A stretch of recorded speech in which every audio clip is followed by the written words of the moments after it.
Let's get started. So hello, everyone, and welcome to the August NASA Night Sky Network member webinar. We're hosting tonight's webinar as usual from the Astronomical Society of the Pacific in San Francisco, California. We're very excited to welcome our guest speaker, Dr. Eric Huff from NASA's Jet Propulsion Laboratory. Before we introduce Eric, here's Vivian White with just a couple of announcements. Hi, everybody. It's nice to see so many familiar faces and new faces, too.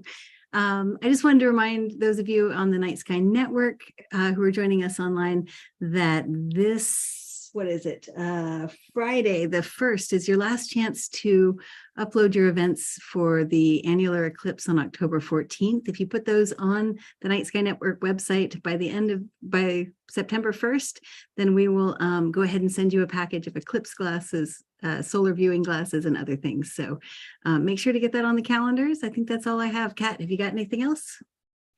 So today we have a small little giveaway that we're doing at the end of the talk, and it is our Galaxy umbrella.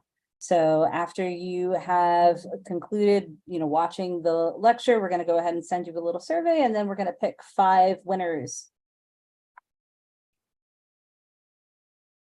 Stick around. And I will show that to you later on. I would have to turn off my background here and find the thing. All right. For those on Zoom, you can find the chat window and the Q&A window at the bottom edge of the Zoom window on your desktop. Please feel free to greet each other in the chat window or to let us know if you're having any technical difficulties. You can also send us an email at nightskyinfo@astrosociety.org. If you have questions, please put those into the Q&A window. It really helps us to keep track of those and whether or not we've answered your question or not. So welcome again to the August NASA Night Sky Network webinar. This evening, we welcome Dr. Eric Huff to our webinar. Dr. Eric Huff was raised in Bullhead City, Arizona, and followed an early passion for physics to college in Tucson and a PhD at UC Berkeley. He's done original work on a variety of topics, ranging from observational cosmology to tidal modeling of surface features on Jovian moons.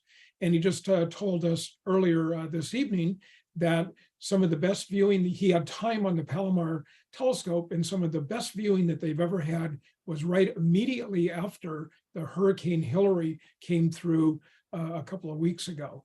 And so it just really cleared out the atmosphere for them. So that must have been a delightful experience for them. So please welcome Dr. Eric Huff. Thank you, Brian. I'm going to go ahead and get started, share my slides here.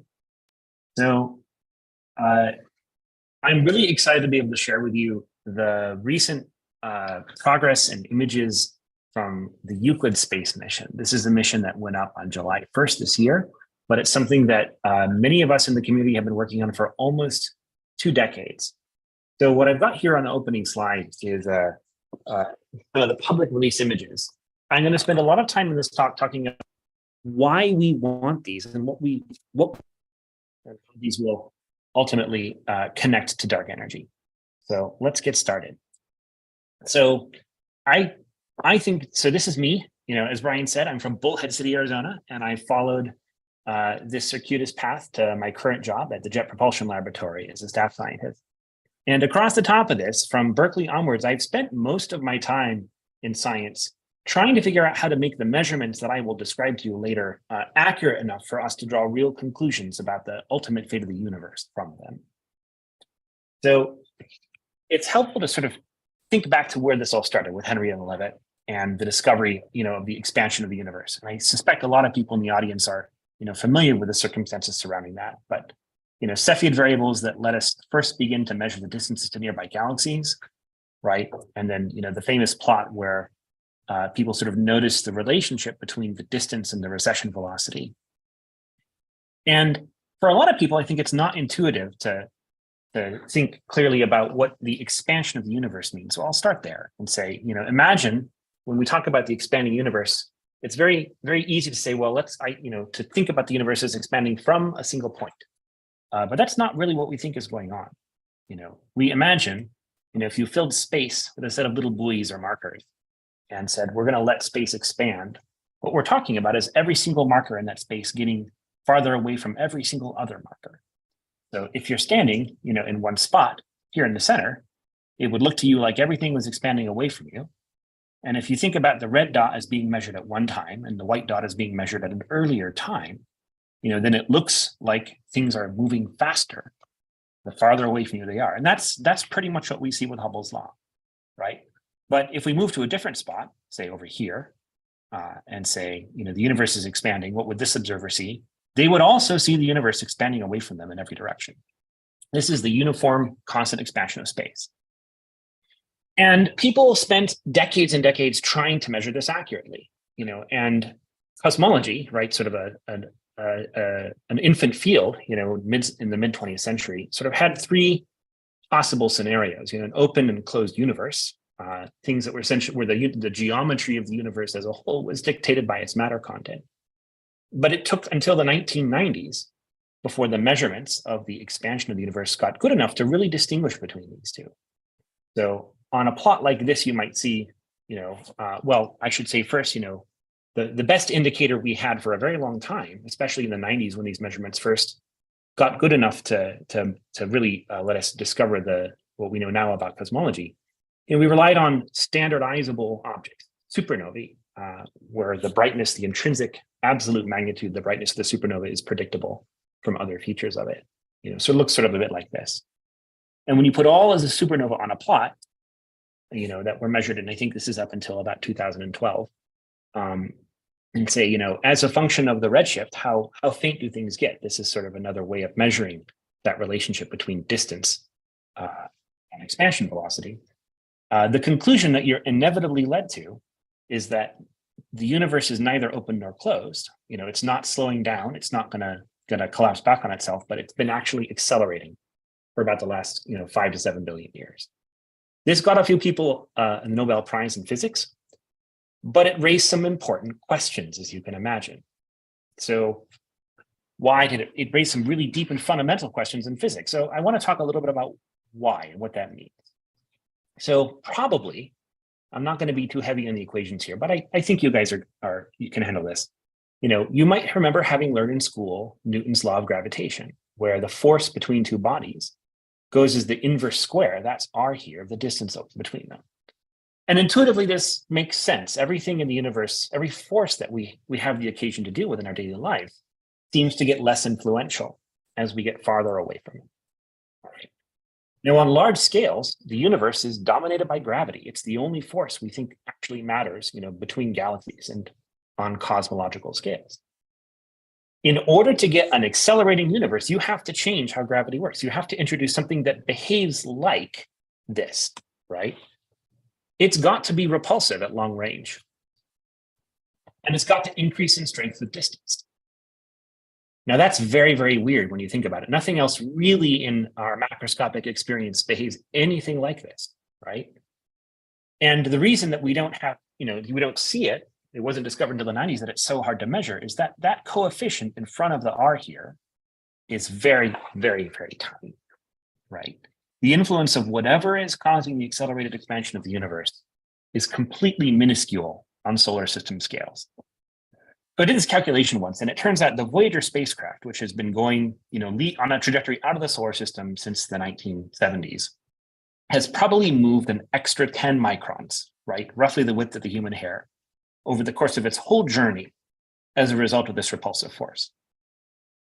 So what this means is that if we want to measure anything about dark energy, we have to go to scales where this term here, where that R becomes large enough that we can actually see if this is how things behave. So people trying to study dark energy have to make maps of the universe on the largest scales possible, because that's really the only place where we have any chance of detecting the effects of this stuff and trying to understand what it is. Now, I've written a specific equation here with a linear R, and that's, our ignorance of this is really profoundly vast. We don't know if whatever is causing the universe to accelerate apart is a constant in space and time. We put some limits on that. The big question we'd like to answer is, does it ever change, right? These are the big questions motivating work in the field right now. And I should say also what I mean by universe here, actually. So here's the universe. And what I mean by that is that if you were to do a simulation of all the mass in the universe and follow how all the particles that make up galaxies, larger structures evolve over time, and then ask what an observer would see if they looked out into the distant universe and took a cross-section to that, you might see something like this. This is from a physics simulation of the evolution of matter in the universe as we think it behaves. And you'll notice a couple of things about it. The first and most important thing to remember is that because, as you know, light travels at a finite speed, the things that are farther away from you, you see as they were in the more distant past. So there's you. We put you at the center. And the very most distant thing you could see, and this is an amazing topic and something I wish I had time to cover, but it's not our focus for today. The most distant thing you can see is the light from the cosmic microwave background, which is the afterglow of the Big Bang. From a physicist's perspective, that's fantastic because it tells us what the system we're studying here looked like at very early times. Because it's a snapshot of a different part of the universe just a mere 300,000 years after the Big Bang. Now, if we were to look at zoom in really, really, really far here, on the scale that I plotted this, individual galaxies are far too small to see. This is where we see modern late time bright galaxies, like the kinds of stuff you see from ground-based telescopes, your big NGC galaxies, right? That's the kind of thing you can spot, from the ground. This region, roughly, is the area where dark energy starts to become an important contributor. It's inside this circle, the sphere enclosed in this area, which is a marker in time, that the universe really starts to speed up and the acceleration becomes important. So our task is to sort of look at the early times, look at the late times, see how things evolve, because we get to actually see snapshots of the universe over the course of its whole history and compare how that evolution works to our models for it. We propose a physical model for dark energy, and we compare it to how that structure in this map changes over time.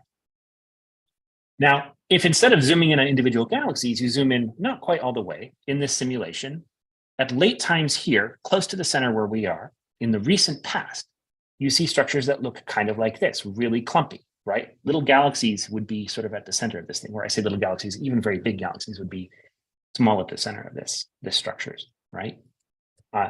And you see, if you look at this map, that it gets smoother as you go away from the center. And the stuff towards the very outer edge, it looks a little bit more like this snapshot here, right? So what's happening is that the initial conditions that we can see in the microwave background are very, very smooth. Hardly any rumples or wrinkles at all. And because gravity is the only important force, gravity pulls things together and takes structure that's very smooth like this and gradually, by pulling the heavy things closer together, turns it into structure that looks like this. We just call the growth of structure over time. And if you can imagine, what we're doing with dark energy is maybe changing the strength of gravity, then you would expect that to change how quickly you go from something like this to something like this. So if we could measure that, perhaps we could actually say just what is going, whether dark energy is changing in time or not, right? The first order question that physicists really want to ask.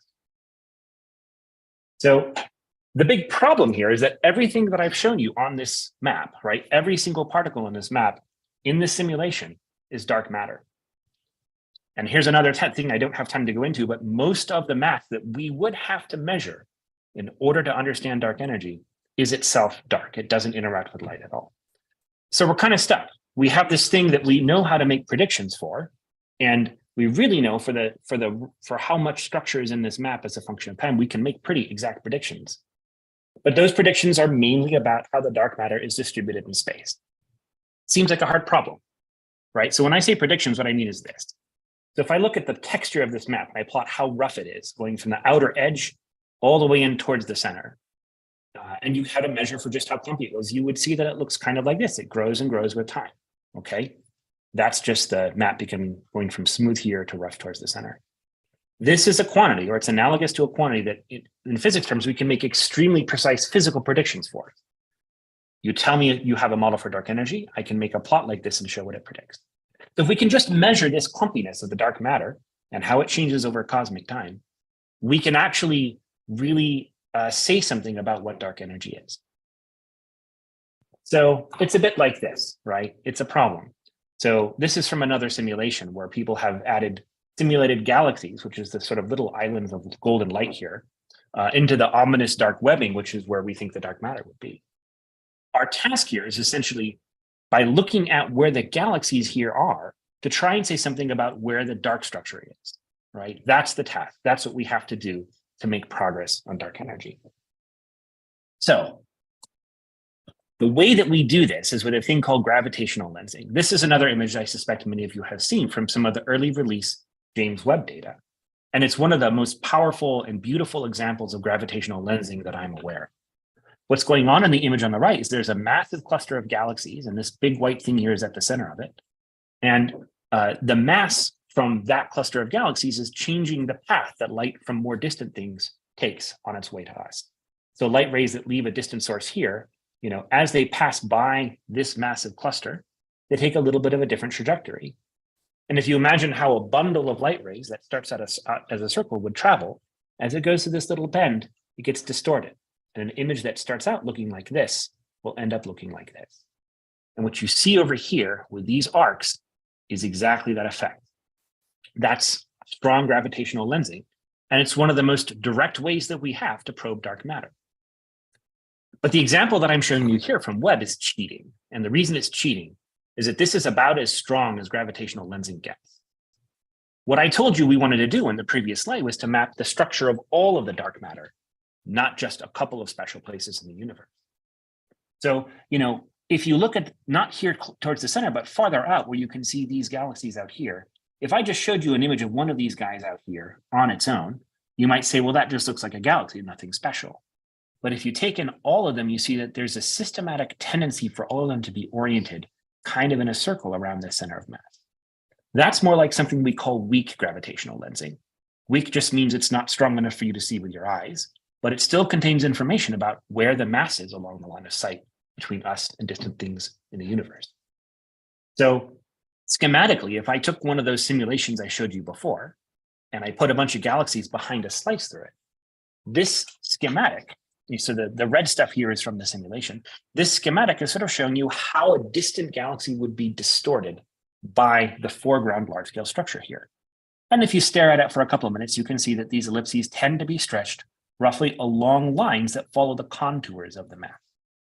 What's cool about, so this effect is exaggerated. The real effect from large-scale structure is really too small to see, and I'll show you more of that in a second. But this is essentially showing us how we would go from measurements of the blue circles backwards to some statistical measurement of how the red stuff in this image is arranged, right? We could look at how things are, distorted and use the knowledge that they tended to be distorted, statistically at least, along contours of foreground mass. So that's the game. If we can measure the ellipticities of distant background galaxies, we can actually build up the information we need to make a map of where dark matter is. Another way of thinking about it is that, what we're essentially doing when we do that is it's like looking through a thick piece of glass and seeing where the images on the other side seem to be distorted, and then going backwards from that to statements about where the glass is thicker and where it's thinner. So that's the task. So this is a pretty realistic simulation of gravitational lensing, and it's for a different telescope than Euclid, but it has a lot in common with the Euclid images. And I've zoomed in here. So this scale right here is about the finest detail you can take in with the naked eye, with the naked human eye. All right. So if I took this simulated scene with stars and galaxies, and I added to it a massive gravitational lens right there, okay? This is the region where you should look to see how large the normal effects of weak lensing by large-scale structure are, right? And I'm just going to blink back and forth here. So top left, you see some pretty strong effects, kind of like the James Webb image. But on the bottom right, you have to stare really hard to see very tiny changes, okay? So what we've got to do, the task of cosmology, is to find a way to measure this indirect effect, accounting for the effects of the optics and the seeing, trying to figure out from the colors of galaxies what is in front of what, trying to essentially build up from all of this imperfect information a map of where the dark matter is in the universe so that we can understand dark energy. So that's the game. And the question is, and the question people started asking in the early 2000s is, what kind of telescope would you have to build to do this? All right.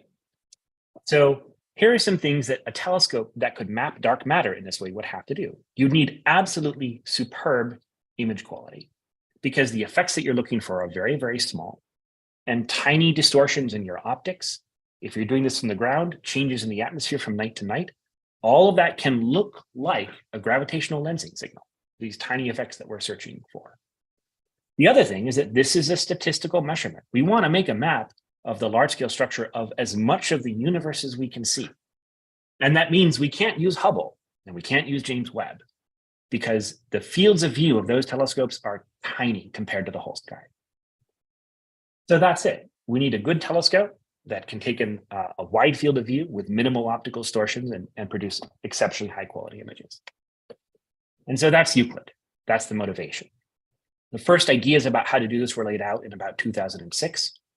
And there are a few different projects pursuing this. People might be familiar with the Vera Rubin telescope on the ground and NASA's Nancy Grace Roman telescope, which will be in space circa 2026 or 2027.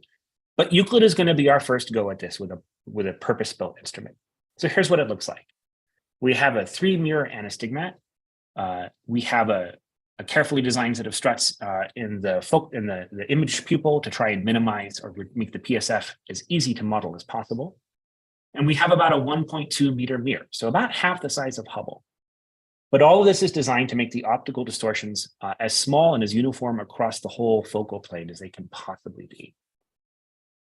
This on the left is about what the focal plane design looked like. So what's going to happen is that the light from the sky in focus is going to come into this dichroic and be split into one channel that goes to an infrared detector over here, and another channel that goes to an optical detector over here. And you've seen images, and we'll look at images from both of those things. The cameras here, they're about 600 megapixels, and they're going to produce about 100 gigabytes of images every day. This telescope is not nearby. It's at what we call Lagrange point 2. And so the plan was to essentially try and downlink 100 gigabytes of data a day from the 2 European Space Agency ground stations in Spain and Argentina. And they have about 4 hours to do that. It's a bit of a challenge, but the ground station teams have done a lot of optimization and creative work on data compression, and they think we can do it. And then this is the plan for where Euclid is going to look. So there's a couple of things I want you to notice here. First of all, this is going to take a while. It's a 6-year mission. And this color scheme is showing you how we're going to build up survey area over the course of 6 years. The second thing I'd like you to notice is this graphic that my colleague made over here, Dita Markovic. So here is the field of view of Webb's NIRCam. Here's the full moon. And these two patches are the area of the Euclid visible and infrared. That's the visible on the left and infrared detectors on the right. This is really the big accomplishment, the major design goal of the telescope, is delivering this kind of image quality over a wide enough field that we can actually do virtually the entire extragalactic sky. And at the end of the day, we're going to get about 1 billion measurements of those galaxy ellipticities from these images. Here are the instruments themselves if people are interested, and an idea of sort of what the final telescope looked like. The NISP instrument was built by my colleagues here at JPL. This is a big NASA JPL, or a NASA JPL and European Space Agency collaboration, both on the science and on the instrument side. And then here are some sort of cool shots of Euclid sort of during final assembly after the shake test on the left. Gives you a sense of sort of what the scale of the telescope is relative to a human being. There was a bit of a delay that was caused by the launch schedule, however. When this whole mission was originally planned, the idea was to go up on a Soyuz rocket, and after the invasion of Ukraine, that became impractical. And so ESA eventually contracted with NASA and SpaceX to launch it. And here's Euclid leaving from Italy for Cape Canaveral on April 14th. I was actually there at the launch on July 1st.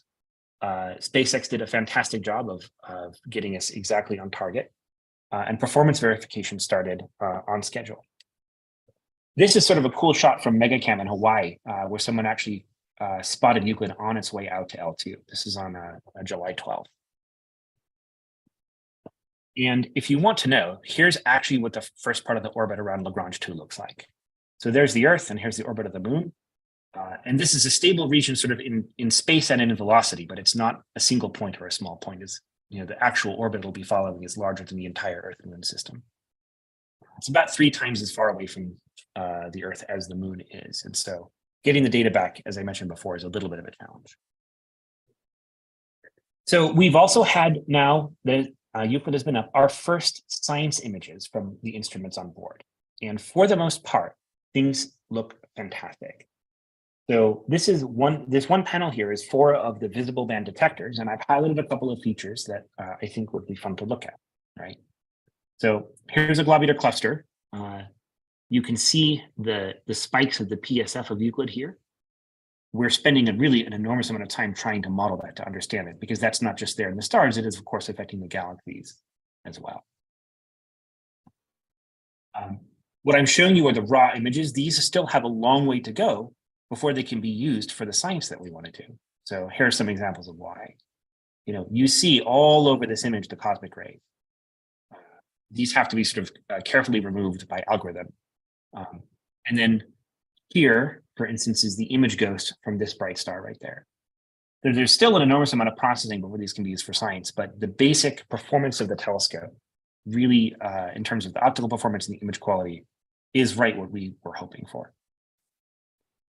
Here's another one of this is an image from the infrared channel. So you can see the same PSF of the telescope and some of the more esoteric detector artifacts and other things going on. So cosmic rays in the infrared, that's maybe what you would have expected.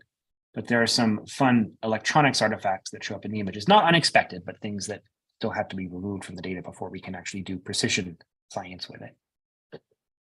And then I haven't talked much about this, but the other thing going on in the infrared channel is a spectrograph. So what's happening here is you're seeing an image very much like this one, but with a dispersing element in the optical path.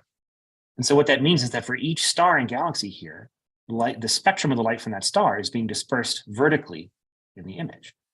So here is the spectrum of a star, and here is the spectrum of a galaxy. And then there are electronics artifacts that again show up here and here. And one of the major data analysis challenges is to disentangle all of these overlapping spectra.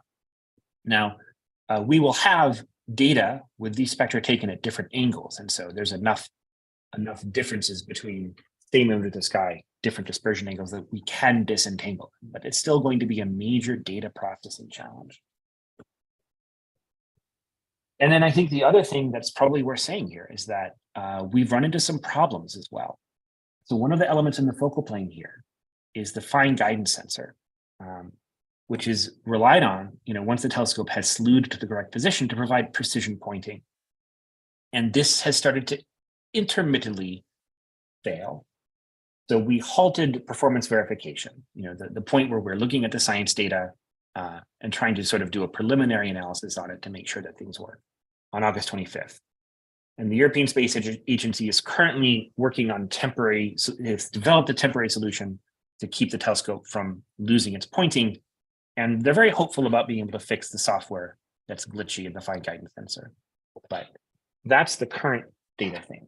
So we've put science operations on hold for a bit, and we'll resume once we can point the telescope. So I wanted to give people a little bit of a context for what a survey like this actually looks like. So what I'm going to do is stop sharing my screen and switch to a browser. Here's the URL I'm about to go to if you want to follow along at home. This is one of my favorite astronomical science tools.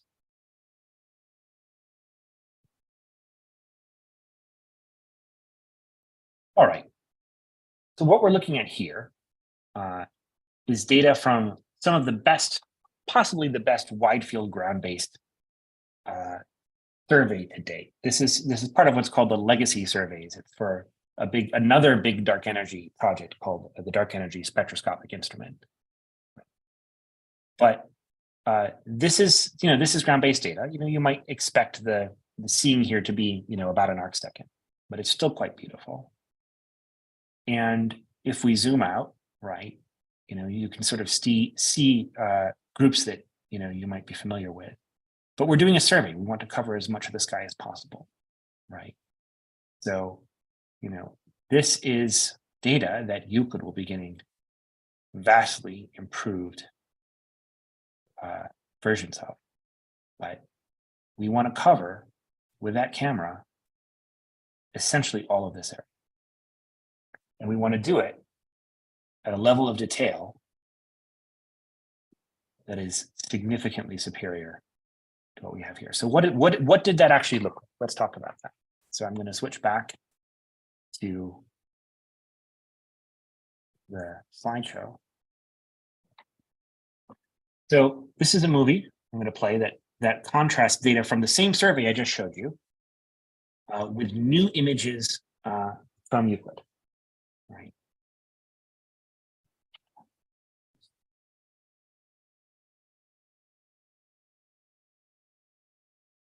So the different colors are just a result of the different overlapping images in different bands, different filters from the ground-based surveys I just mentioned. But here's the Euclid images, same patch of sky. And you can just see how much better the resolution is and how much deeper things are, even through the cosmic rays image artifacts.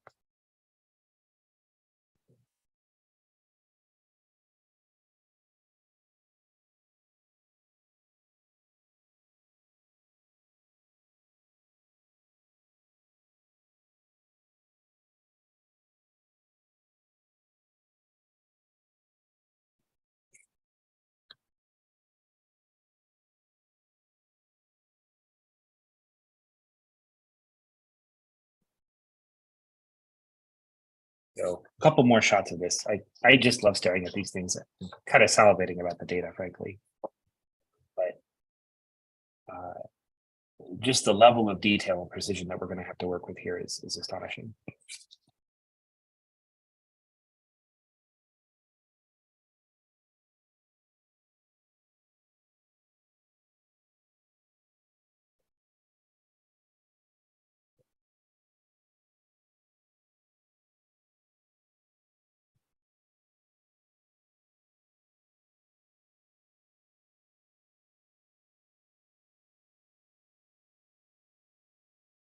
We'll do one more, I think. Is that globular?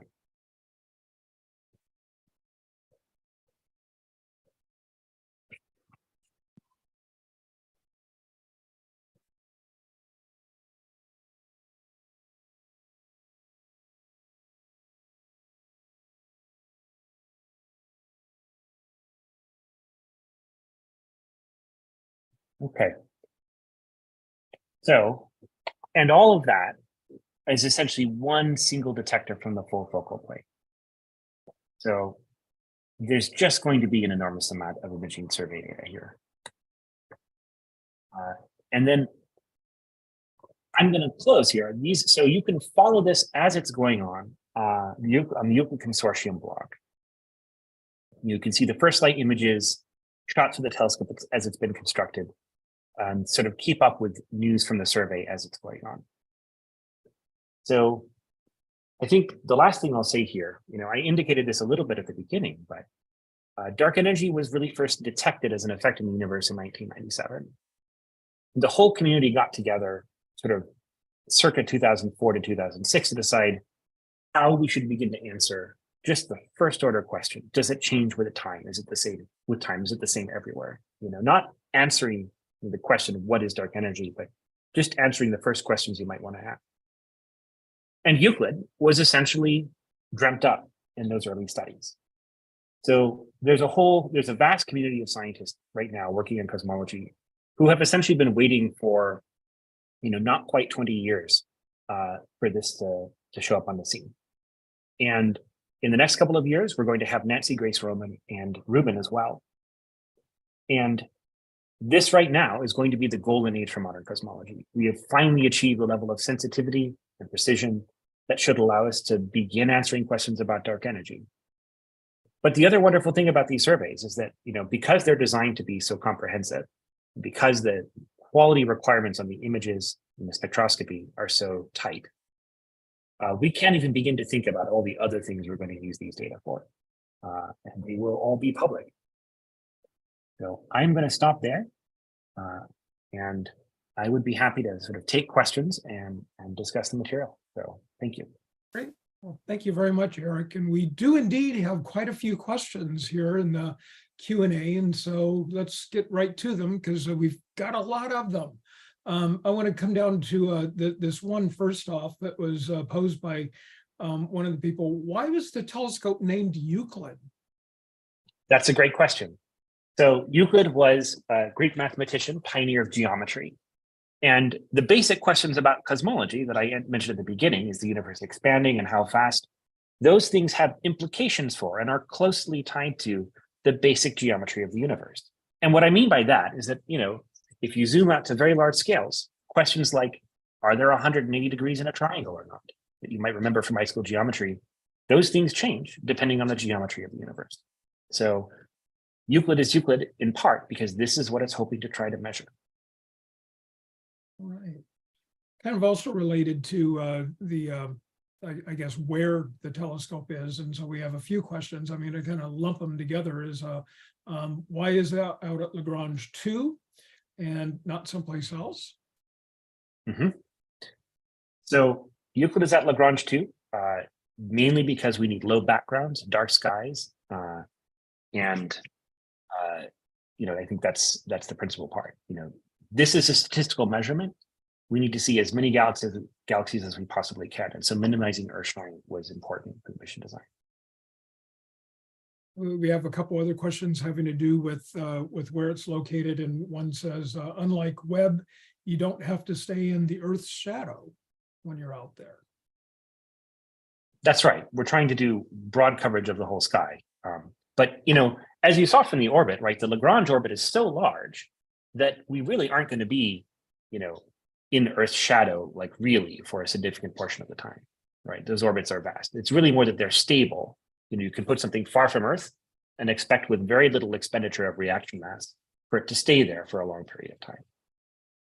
Now that's interesting too, because it has an infrared detector, like the Webb telescope is primarily in infrared, and there's a significant amount of shielding to keep it cool.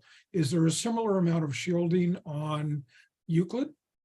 No, not nearly as much. And the reason for that is that Webb is operating out to the far infrared. And so the detectors have to be cryogenically cooled to a much colder temperature than Euclid's do. Euclid has a single channel operating in the near infrared. And it's also not trying to be as sensitive as Webb is. Webb is a huge telescope. It's got a small field, but it's designed for drilling deep, seeing very faint sources. We don't quite need to be as sensitive in the infrared as we do for Euclid. Okay, great. So there are several questions about the difference. You've alluded to both dark matter and dark energy. And so people are wondering about, how are we defining these? What's the difference between them? One person says they're distinctly different phenomena. Are they not? Indeed. So it's unfortunate, astronomers, I think, professional astronomers in particular, have a bad track record when it comes to naming phenomena. So dark matter, we're very confident exists. We can map it out using gravitational lensing, as I described, but also many other dynamical techniques. And it has a unique signature on the way matter behaves in the very early universe, involving the cosmic microwave background. But essentially what it is some form of matter that has, that interacts with gravity in a very ordinary way. And as far as we can tell, in no other way, through none of the other forces of physics or nature. So no chemistry, no electromagnetism, which means it doesn't interact with light. And we have not detected any evidence for dark matter interacting directly, with the other more subtle nuclear forces. But we know it's there, and it has a significant impact on how things move in the universe and how things are gravitationally lensed in the universe.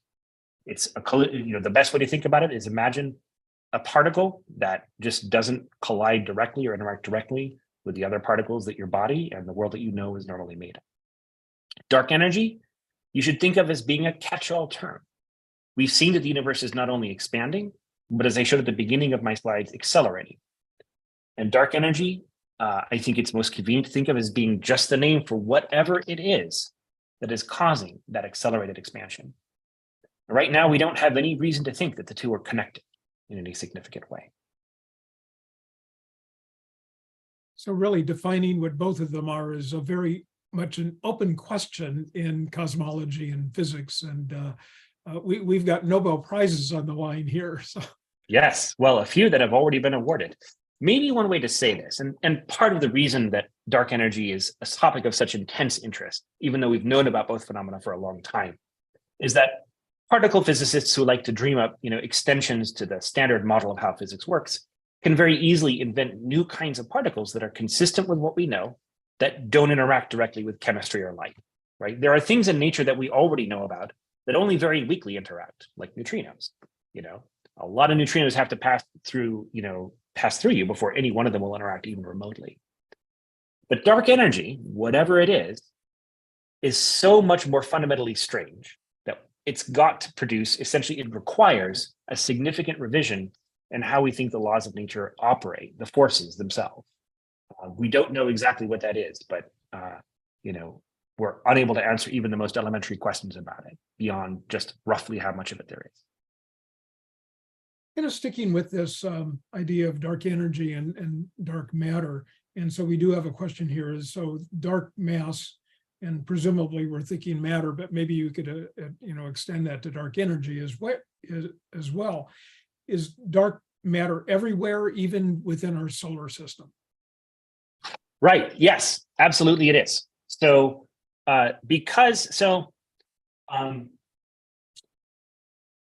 an important fact about normal matter is that, when you look at the planets, right, orbiting in our solar system, the planets stay in their stable orbits.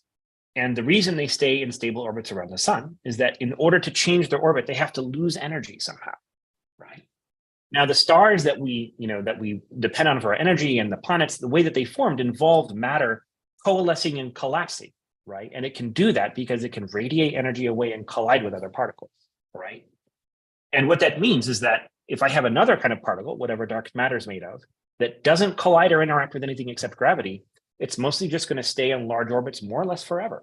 And so when we make maps of where dark matter is, what we see is that galaxies are like little hard nuggets, and they're sitting at the center of big diffuse clouds of dark matter. We call those dark matter halos. So it's everywhere, but it's not exactly distributed the same as luminous matter is for that reason. Okay. So we're still, sticking with this idea, a lot of questions about dark energy and dark matter here. And so one person says, I've heard of dark energy being described as a property of space, but hadn't heard it presented as a feature of the gravitational force before. Is there consensus on conceptualizing dark energy in this way as a feature of gravity? In the talk, it's useful to, I was sort of trying to careful to say this very specifically. It could be the case that the accelerated expansion of the universe is a result of gravity not behaving the way that we expect. It could also be the case that there's an exotic field in the universe, a feature of particle physics that we haven't yet discovered, that also has that effect. What I was trying to illustrate is that no matter what model you introduce, it has to behave like a long-range modification to gravity that is repulsive, even if it's not itself directly a modification to gravity. So you've got to have something that pushes things apart and gets stronger as they get farther apart in order to explain the accelerated expansion of the universe. I would say, to just be really direct about this, we don't have a consensus about exactly what is causing this phenomenon. It could be a modification to gravity. It could be an exotic new particle. It could be something else. So one person noted that maybe this is similar to thinking about the ether that was fairly accepted back in the 19th century, and perhaps the real explanation is that would require some more foundational change to our understanding of physical reality to really be able to understand this. Is that an accurate? So I would make a distinction there, because the ether was a theoretical construct that people had postulated to explain some of the way that nature behaved. Here, all we have to work with is the empirical fact that the universe is accelerating apart. And dark energy is the catch-all term for whatever ultimately explains that, right? So unlike in early 20th century physics with the ether, we don't have a consensus concept that needs to be overturned in order to explain this. We have models that fit the data, but there are many of them that fit the data, and we're just not sure which one is correct. So this is an interesting, thought experiment. And so is Andromeda moving towards the Milky Way because the attractive force of gravity is stronger than the repulsive force that dark energy is generating? Absolutely, it is. Yes, and if you work out, there is a significant but not overwhelming repulsive effect of dark energy between the Milky Way and Andromeda. If we could know exactly where the two galaxies started out and measure them and know their masses precisely, it might be possible to use their orbits as a probe of dark energy. But the local group is too messy and we know too little about its detailed history for us to actually be able to use it in this way. But it is an effect that has a small but non-zero effect on the dynamics of things even at this range. And that actually kind of brings up another question too, is about the time effect on this. And so we had one question saying, have dark matter and dark energy always existed in the universe from the beginning of time, presumably since the Big Bang, or did they appear later? Have they evolved as well along with the universe? So if you think about how the dynamics, how the expansion rate of the universe, which is the thing that we can measure, responds to its content, what people have worked out is that the main thing that's important is how, if you want to say, how does the universe change if I change the amount of matter in it, or the amount of dark energy, or the amount of radiation? The thing that's important about the substance from the universe's perspective is how its density changes as you stretch the universe out. And this might be a little counterintuitive because you might think, well, pretty much anything that there is, if there's a finite amount of it, if I expand space, the density of it has to go down by the amount that I have expanded the space, right? I've got this many atoms in this much space, make the space bigger, the density goes down. But not everything works that way. So people here, I think, are probably pretty familiar, at least in passing, with the notion of the redshift of light, right? The energy of a photon changes as the color of light changes, as light gets redshifted or blue shifted. And as the universe expands, space-time's expansion effectively stretches out the wavelength of light that's traveling through it. And so the density of energy that is in the form of light, photons, actually goes down faster as you expand the universe than the density of matter. So what that means is that if I wait and let the universe expand, given enough time, no matter how much radiation I start out with, eventually it will be less dense and thus less influential than ordinary matter. Right? So the thing about dark energy, the thing that seems to be true, at least approximately about it, is that as space expands, the amount of it per unit space does not seem to change. And so if you wait long enough, even if there was dark energy in the very early universe, matter was much more dense because everything was closer together. And so even though it was there, it can't have had that much influence, we think. But if you wait long enough, the matter gets stretched out, dispersed over broader and broader regions of space as the universe expands, everything else does. And then all that's left in any given random patch of space is mostly dark energy. Great. Let's think a little bit about some of the imagery that is returning from that. And so we have a question about, on one of the first slide images, you have that one image with all the elongated vertical lines on it, and it's kind of become kind of that little iconic image of it. And so if you could maybe explain that again a little bit. What are those vertical lines on? Yeah, it might relate to what you were just talking about to some extent. Well, so let me put this image back up and we can make sure we're talking about the same thing. So the vertical lines, are we talking about this image here? I think that one of the first ones where you have all those the smeared out spectra, I think is what we're talking about. Yes. Okay. Cool. Here. Yeah. Right. So what's going on here? Good. I didn't think I'd have time to explain this. It turns out that I did, and I wish I'd put in a little more material. But essentially, here's what's going on. I think probably most people are familiar with prisms. If I take a little piece of glass and I stick it in a beam of sunlight, I get a rainbow, right? And what's happened is that you've taken the white light, which is the combination of all the light from the sun, and you've spread it out so that each different wavelength of light ends up in a slightly different place, leaving the prism. That's actually what's going on here.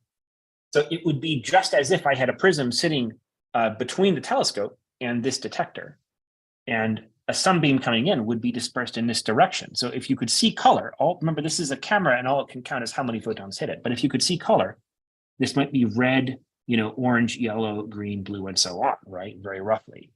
And so each one of these things is just very much like what you would see if you took this scene or something like it and passed it through a prism.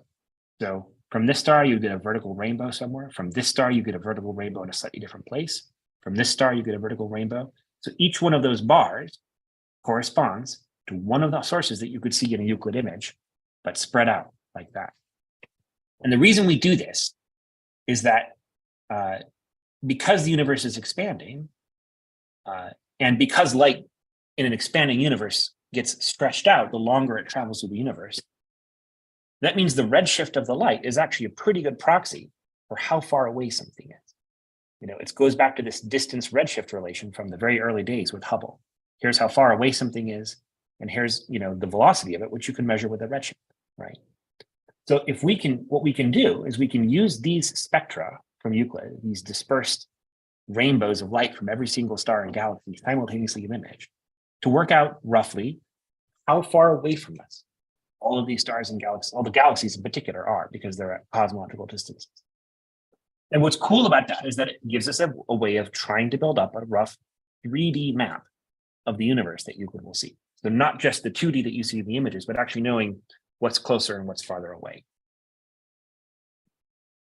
I think that's fascinating about how you can use that, and you have to kind of look at it as a three-dimensional image. That's something that's difficult for us to kind of grasp when we're looking at this two-dimensional image, and that would be really fascinating to see a plot on here, and then to see, you know, just what the measured, I guess, redshift is for each of these spectra. So yes, somebody somewhere has probably done this. Yeah, so we haven't yet measured redshifts for these spectra because it's still early days and we haven't processed the data yet. Yeah, but that image was just taken, what, like 2 months ago, something like that, right? Or a month ago at most. In the last month, yeah. Okay. So kind of staying with that, and so we had the question of how long of exposure, you know, tell us a little bit about the exposure times, how, you know, we get the sense of when you do the Hubble deep fields that it was staring out there in space for, you know, X number of hours. You know, how long does it take to build up this data to make one of these images on Euclid? So Euclid is going to cover about 15,000 square degrees in about 6 years. There are going to be a couple of fields that it visits many, many times repeatedly to build up a very deep image. But over most of the sky, in each filter, it's going to take 4 images. And it's going to get 3 of those spectroscopic images, like I showed you. So the exposure times, I don't recall off the top of my head, but they're of order, you know, they're going to be a couple of minutes, not a couple of hours. So this is what's necessary in order to reach the survey speed that gets us the entire sky over the duration of the mission. Okay. So kind of staying with that, what's the spectral response and the limits of the detector? How far into the infrared are we looking? Right. So Euclid has, so the optical filter, and this I'm just going to have to look up because I don't remember it off the top of my head. The optical filter stretches from sort of red wavelengths to sort of into the near infrared. It's just got a single really wide band. And so the idea is that because we're trying to see faint sources, we kind of want something that's just a big light bucket, catch as many photons as possible. And then the near infrared camera is going to extend. Let me just pull out my other Euclid talk here.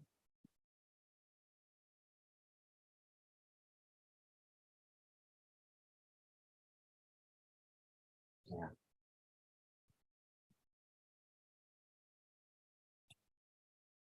Yeah, so the near infrared camera is not going to go beyond, I think, about 2 microns. So not very far into the infrared, partly because you want to avoid the issues with having to cryogenically cool it to the temperatures of Webb. Okay, so that kind of brings up another interesting question, is that here we have this relatively narrow band that Euclid is imaging compared to some of the other telescopes, or at least it sounds like it's somewhat narrow. It doesn't go too far into the infrared. How does Euclid complement, and one person specifically called out DESI, but also some of the other telescopes that are out there? Is there, you know, what's the potential for synergy with some of the other missions? So each of these things sees a little bit of a different window on the sky, right? So Euclid, because, and it's not just that it sees things in different wavelengths. So, for example, Vera Rubin, which is another large imaging survey telescope, which is being built on the ground with similar goals, has a much larger primary mirror. It's going to be much more sensitive. But because it's looking through the atmosphere, the image quality will be significantly worse than Euclid's. So what we want to be able to do is take the very high quality but shallower images from Euclid and compare them very directly to the images that Vera Rubin will take. So that lets us, Rubin will see things that Euclid cannot, but Euclid will be able to tell us where Rubin is right and where it's wrong, because of atmospheric distortions. That's an example of the kind of complementarity that we're interested in for surveys like this. So DESI, which I think was mentioned in the chat here, is the dark energy spectroscopic instrument. It's a ground-based instrument. It's operating currently from Kitt Peak in Arizona. And it's taking, like Euclid, many, many spectra of the sky, although over a different range. So Euclid will cover a somewhat different range of redshifts. Because it can see farther into the infrared than a ground-based telescope can, it can follow some of the emission line features that we are using to measure the redshifts to higher and higher redshifts, as they would be otherwise redshifted out of the window of light that we can see through our atmosphere. So that's another example of the kind of complementarity. And it's a generic feature of these kinds of things. You can build bigger things on the ground more cheaply, but you could reach into the infrared and get higher quality images from space. And that's the axis along which we try to complement these different, design these different programs to complement each other. Okay. So there are a number of people, including here in the Q&A, that were curious about, you used the term ghost images in at least one of the slides. And so could you elaborate a little bit more about what you're meaning by ghost images? Absolutely. Let me put the slides back up here. So, oh, this is the wrong slideshow.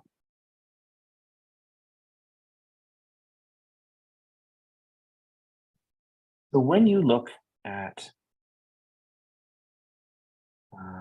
let's go back to this viz image here. And we can zoom in a little bit like this. So this feature right here, this circle, right? What is that?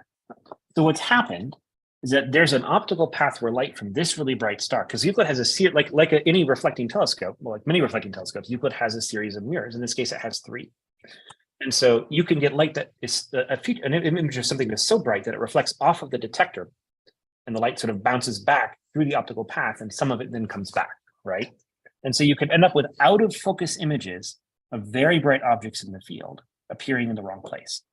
So this is essentially a very out of focus image of this bright star right here.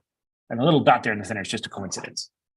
But that's what we mean by ghost images. So the faint.